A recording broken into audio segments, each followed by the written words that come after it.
Okay, good evening guys. Brian with VetteSource back here with another abandoned orphaned project car here. And of course, project cars have seemingly been coming out of the woodwork lately.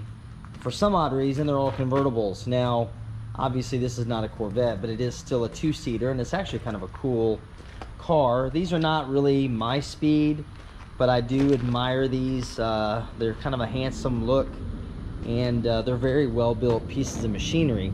Now, for you guys that know Mercedes really well, this is a 450 SL Mercedes. This is actually a very early 450 SL. This is a 1974 model.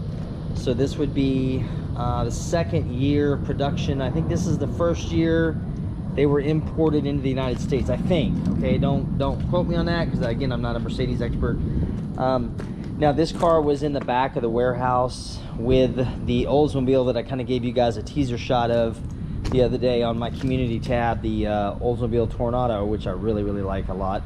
And this one was also sitting back there, and he just, you know, like a lot of people right now, his priorities are shifting, need to get some things done. So I went ahead and took this on and decided, you know what, Mark, my buddy, I'll go ahead and sell this one, get it out of your hair. So it's sitting here now. It's been off the road for a long time.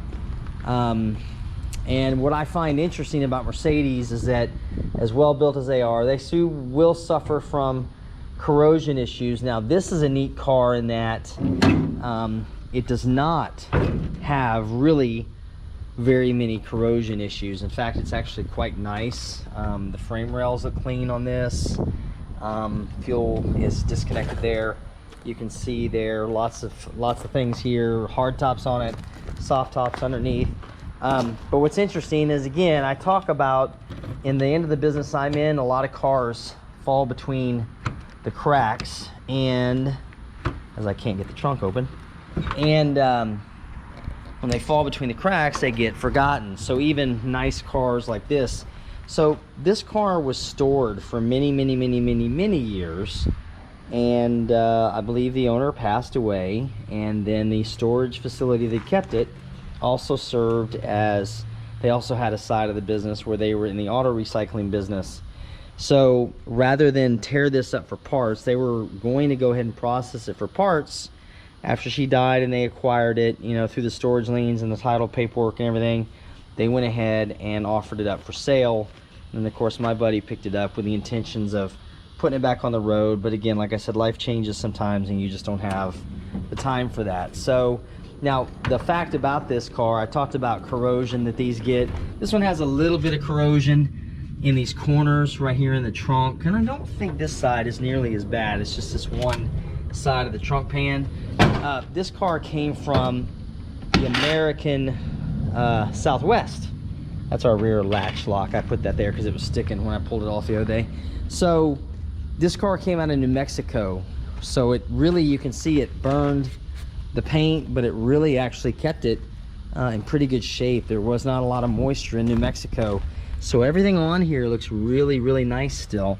It's in good overall condition. The motor looks good. The engine's fairly clean. It's dusty from sitting, and of course it sat at my buddy's warehouse for a while too. But it's a really neat car. Again, it's not something I would keep, but the thing I find most interesting about it is, you know, among the Mercedes people, I've seen there is a uniqueness in colors are what attracts people, and with other cars too. You know, Corvettes, unique colors and things like that, options. This one, rather than being, you know, this traditional, this is kind of a gunmetal gray. It looks kind of black, but it's more grayish. From the factory, this left the factory is this nice minty Mercedes green. This paint code is 860H. And this is this very particular Mercedes green is what they call it, and it's only 2 years they made this color. So I don't know how rare this color is. I haven't looked at production figures on it, but it seems to be a fairly unusual color, because I don't see too many of these out there like this. Now, of course, you know, everything's still here.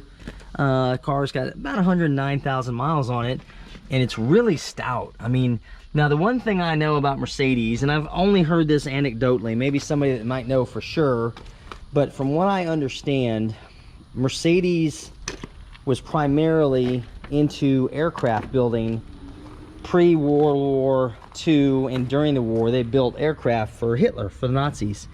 And from what I'm understanding, and again, this may just be tall tale I'm seeing, but from what I'm understanding is that part of the surrender of Germany was that Mercedes could no longer build aircraft because they were really, really good aircraft. Now, you can see that if you follow that trail down, you can see where if they couldn't build aircraft, they just adapted this to a car. So for example, if you look, this is actually the throttle lever right here. Now this is a fuel injection. This is 1974, but it has an electronic or electric, yeah, it actually is an electronic fuel injection. It's got a processor somewhere. I don't know where it is, a computer processor. But you see this is what you'd see bell crank on an aircraft with adjustable clevis rods and things like this. These are the kind of things you see in general aviation and even commercial aviation, push-pull cables that operate this throttle body right here. So it's actually quite fascinating.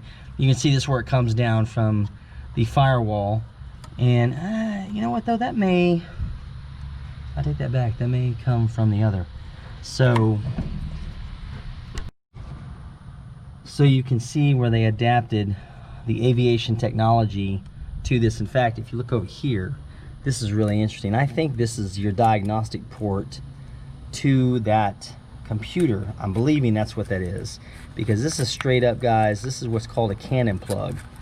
And this is what you use primarily to make your electrical connections in aircraft to make them more secure. So you can see that 7-digit or 7-hole plug there, and it screws down in there to keep the elements out of it. But I'm almost certain that's going to be a diagnostic port, but that's a really neat little feature on here.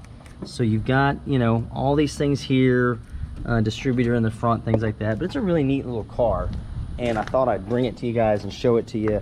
I am going to go ahead and sell this one outright. I'm not going to part it out because I think that somebody can bring it back. You can see here this was built November of '73, so it was about a late '73, so probably a middle '74 car. Like I said, the soft top's underneath there.